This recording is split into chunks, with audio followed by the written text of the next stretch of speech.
성은의 밤 금요기도에 오신 여러분들에게 하나님의 큰 은혜가 함께 하시기를 예수님의 이름으로 축복합니다.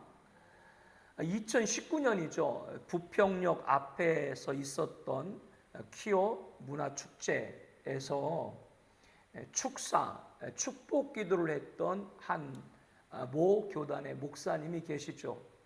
그로 인해 가지고 이 목사님이 소속된 그 지방에 그리고 총회 교단에서 징계 절차가 수년 동안 계속 이어졌고 또 그 재판 결과에 불복을 해가지고 그 교회법 안에도 상소가 있으니까요. 결국에는 그 해당 교단에서는 출교를 시켰습니다. 그러니까 교인이 아니다, 성도가 아니다 그 말이죠.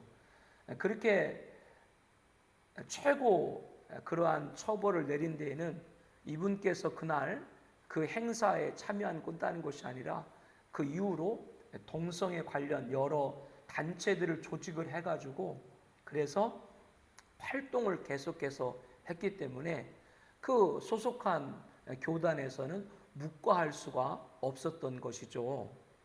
그래서 이제 이 분께서 이제 세상법으로 이것을 다시 제소를 해가지고 재판이 계속 진행이 되다가 오늘 판결이 났습니다. 오늘 판결이 났는데 지금 이 제소한 분께서는 소속된 교단에서 자기의 여러 가지 사항들을 심각하게 침해했다 이렇게 얘기하고 있지만 재판부의 결정은 그러나 그 분이 속한 교단의 헌장을 봤을 때 거기에 나와 있는 것에 위배되기 때문에 그 제소한 분이 그렇게 침해를 당했다 볼 수 없고 출교 처분한 것은 마땅하다 이렇게 이제 세상 법정에서도 판결이 됐습니다. 그것 때문에 2019년부터 벌써 몇 년이에요. 거의 5년 가까이 넘게. 그래서 이 판결이 세상법으로도 어떻게 될까?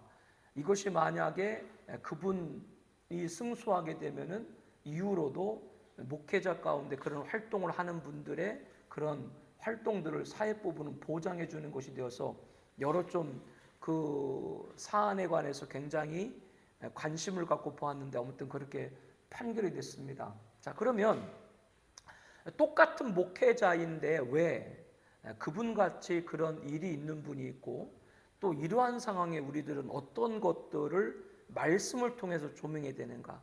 오늘 본문 고린도 후서 2장 말씀 가운데 17절에 이렇게 말하고 있죠.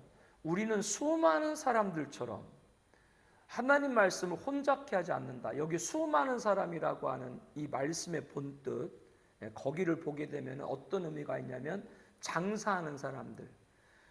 세상 사람들은 장사하는 사람들도 있고 장사하지 않는 사람들도 있는데 모든 사람이 장사하는 사람이다. 왜 그렇게 말할 수 있냐면 어쨌거나 세상에 있는 모든 사람들은 자기의 이익을 위해서 살아가잖아요.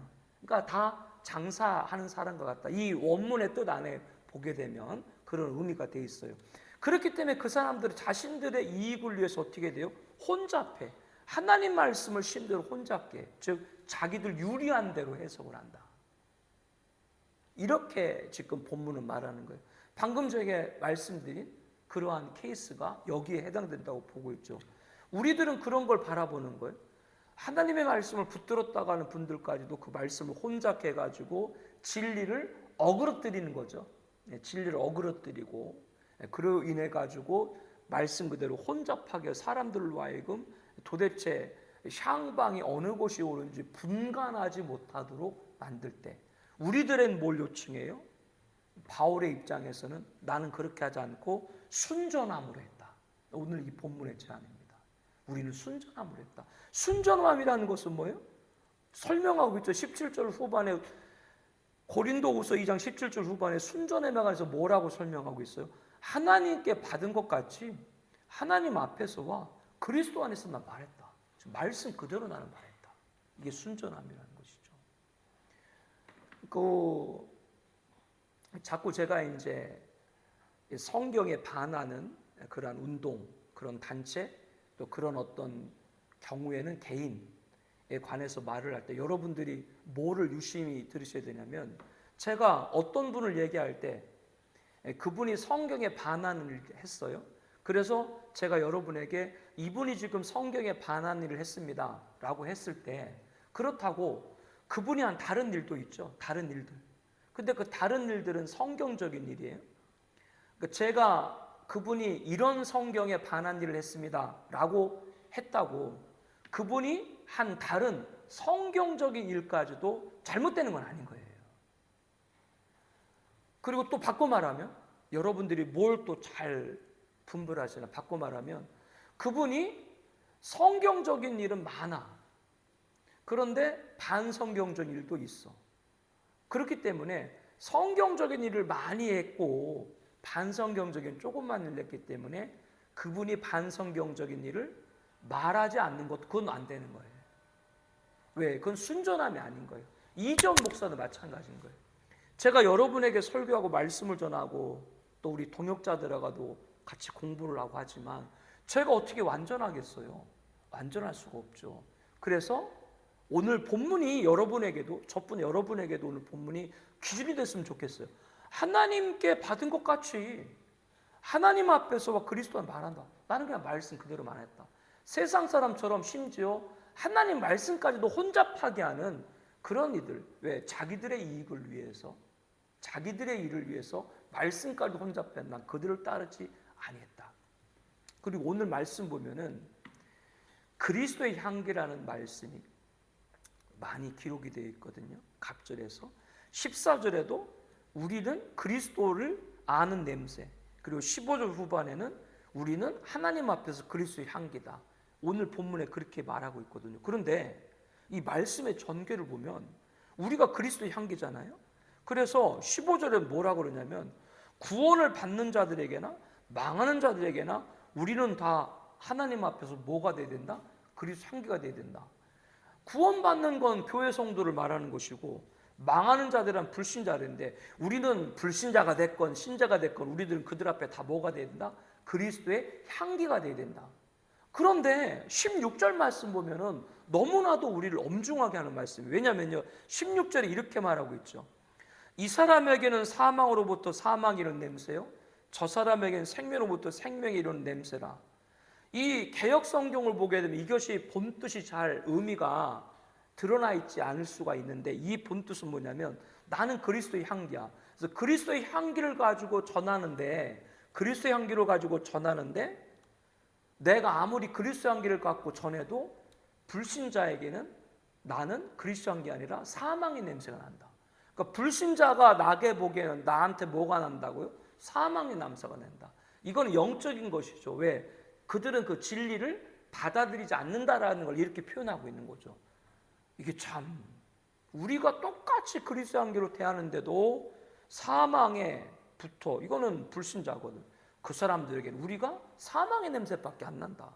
그러나 저 사람, 그러나 구원받은 사람 택자에게는 우리가 생명의 냄새가 날 것이다. 이렇게 말하고 있습니다. 저와 여러분들이 세상에 안 믿는 분들에게 그리스도 향기를 바래도 그들에게는 우리가 죽음의 냄새, 즉 그들의 보기엔 우리들은 이익이 되지 않는 것이죠. 자기들이 어떻게 되면 원하는 것에 반하는 것이 됐겠죠. 우리가 그런 존재로 여겨지겠죠. 그럴지라도 저와 여러분들은 순전함으로 말씀을 전하는 은혜가 있기를 축복합니다. 그래서 오늘 그 소식을 받고 너무나 기뻐가지고, 이 세상 법정에서 이거를 저 승소를 저쪽으로 하게 되면 어떻게 하나, 그것 때문에 저도 관심을 많이 가졌거든요.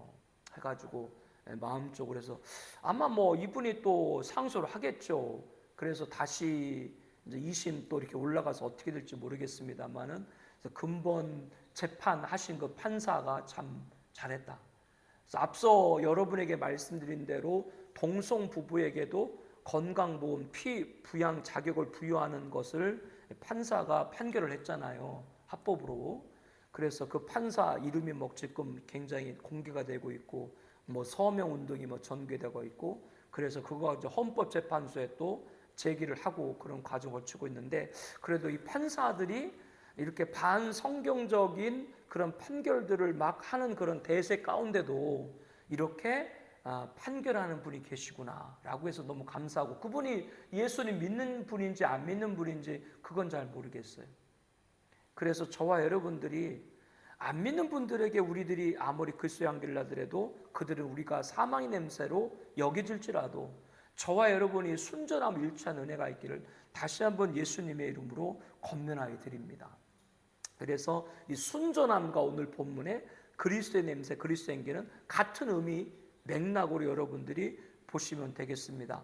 그래서 우리가 이렇게 하는 일에 관해서 16절 후반에 보게 되면 우리가 이렇게 하는 일에 관해서 누가 이 일을 감당하리요? 라고 말했다고 하는 것은 저와 여러분들이 이 그리스도의 향기, 순전함을 위해서 부름받은 자들이고 이 일을 위해서 저와 여러분들이 하나님의 거룩한 도구로 쓰임받는 그런 존재가 된 줄로 믿습니다.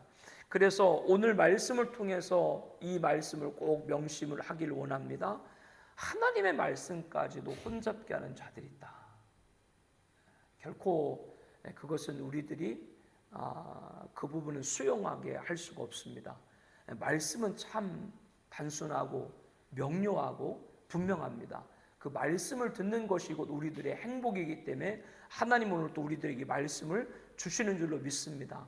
내일부터 우리가 1박 2일 동안 짧은 시간이지만 우리 전교인 수련회를 하는데 그 전교인 수련하는 그 안에 그 자리 안에서도 우리 안에 이런 순전함을 사모하는 우리 공동체 가족들로 세워가기를 또한 주의 이름으로 축복합니다. 정말로 하나님의 말씀이 귀하고 하나님의 은혜가 귀하고 하나님의 생명이 귀하다. 정말로 귀한 것을 귀한 것으로 아는 그런 은혜가 있기를 축복합니다.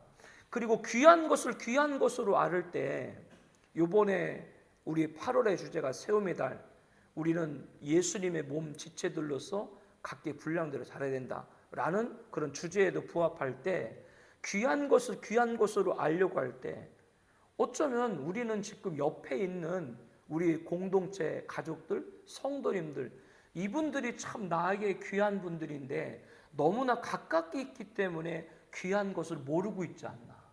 그것 또한 우리들이 한번 근본 수련회 때도 찾아가는 은혜가 있길 바랍니다. 그래서 정말로 하나님 말씀, 하나님의 은혜, 하나님의 생명 이 귀한 것이 정말로 귀한 것으로 알아가고 그런 귀한 걸 나눌 수 있는 우리 공동체에서 귀한 성도님들이 계시다고 하는 그 성도님이 너무나도 귀한 것을 알아가고 우리들이 이렇게 말씀을 나누고 함께 찬양하는 이런 공동체 모임이 얼마나 귀한 것인가를 또 알아가는 정말로 순전한 것이 무엇인가를 알아가는 우리가 되기를 예수님의 이름으로 축복합니다.